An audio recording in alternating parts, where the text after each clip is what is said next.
Guys, grabe gining na ako'y nakita nga video ba usa ka pare. Ha, tanawa ninyo ning akong gitanaw ha. Tanawa unsa iyahang statement. Benta ng 3 sachet kasi ang kita sa bawat sachet ay 50 pesos times 3, that's 150, pambaon po nila. Pambaon na ibinibigay sa mga anak. So, hindi talaga usaping pang drug addict, usaping pantawid sa kahirapan para sa edukasyon ng anak dahil wala nang pagkakataon. Ibang-iba to sa mga usapin ng mga big time pusher tsaka drug lord. No? Meron akong makilala na nagbebenta ng mga tingi-tingi dahil meron silang porsyento doon at yung porsyento bukod sa pambaon para sa nangangatal na sikmura. So, kung maunay magdaghan nga pari guys dinhi sa Pilipinas, ha, napaka ni sasaktong pamuot ni nga pari. Gi-encourage niya ang mga tao nga mamaligya og shabu. Dili ay tanawa, ang pagpamaligya kunog shabu pang patawid sa pamilya. Gi-encourage ito mga pobre, mga tao, bisan dili pobre nga mamaligya og shabu kay naay komisyon, naay ginansya.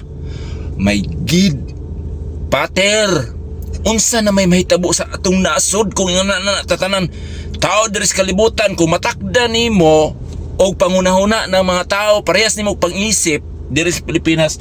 Unsa may mahitabo in taon sa Pilipinas? Ha? Mga negosyo diri pros na shabu.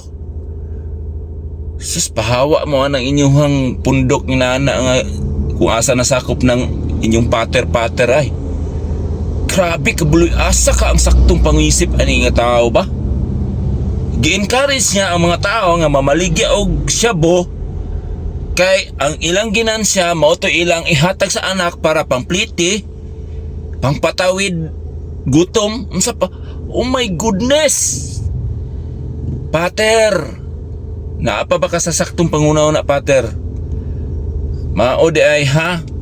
Mao di nga nangita gin mo pagi nga mapreso si Duterte kay para katong sunod nga presidente nga dunay malasakit sa mga tao nga kung batukan ang druga, mahadlok na guys, kay mapareha man sila ni Duterte. My goodness ning mga tawhanan nino, ano man ning atong kalibutan karon, ha? Ngano na unsa naman ni ngano na mga taong ingon anak pangisip naapagid sa simbahan. Sa bagay kanang simbahan nga yung gipasakupan kulto man na. Mao nang ingon anak mangisip. Unya siya pag yun nag-ingon sa una nga adik siya. I don't know kung sa una ra ba no. So my goodness, sa una ra ba kato siyang adik or ngano man ni siya nga nigawas man ni siya nga pater. Ha? Pader na ilang tawag ani pero bawal man tawag og pader or amahan diri sa kalibutan igsip sa imong amahan sa unod. Ha? Pater na ako tawag anak niya. Nga naman ni siya nigawas to protect the drug lord, drug dealer and drug user. Mo na imong misyon diri sa kalibutan. My goodness, kung kinsa man ang inyuhang, kung nasakop mo ani nga pundok kining asa ni siya nga pundok ni, hawa mo din ha. Except lang kung uyon mo sa iyahang opinion. Oh, mamaligya sad mo kay ay dili man dayon na siya usaping drug addict, usaping pangpatawid. Uy, naku, kabulok ba kay pangunahon ning tawhana. Ay, sorry guys, sorry kayo kay kung ingon ani bitaw ka tao magdaghan sa kalibutan ambot na lang gyud.